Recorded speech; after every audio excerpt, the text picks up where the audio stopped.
E ziua iubirii și simt un fior, o dragoste mare, dar și un dor.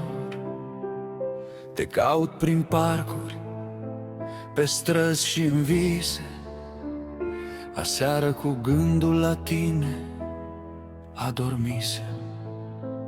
De când te cunosc, ușor m-am schimbat, ca om, ca ființă și chiar ca bărbat.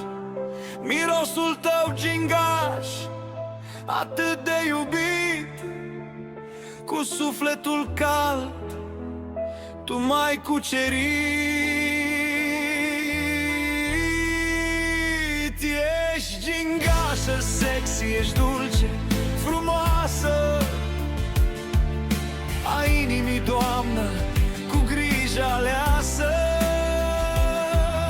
Cu tine trăiesc zile pline intens, iar viața alături de tine are sens.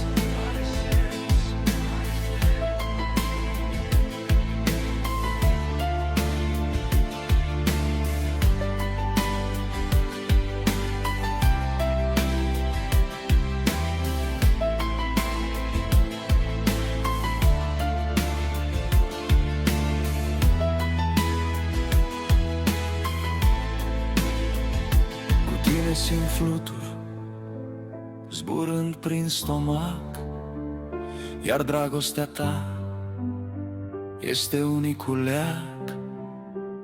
Ai farmec aparte și înțelepciune, chiar dacă pari simplă, tu ești o minune.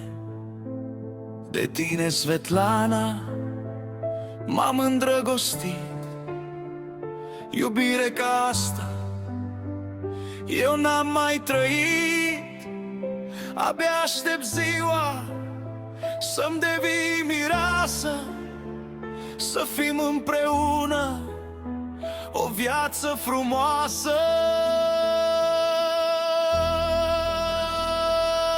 Trăim fericiți, o dragoste rară, aceea ce-n cărți va fi milenară. Vor trece decenii, apoi și milenii, dar dragostea noastră va rămâne eternă.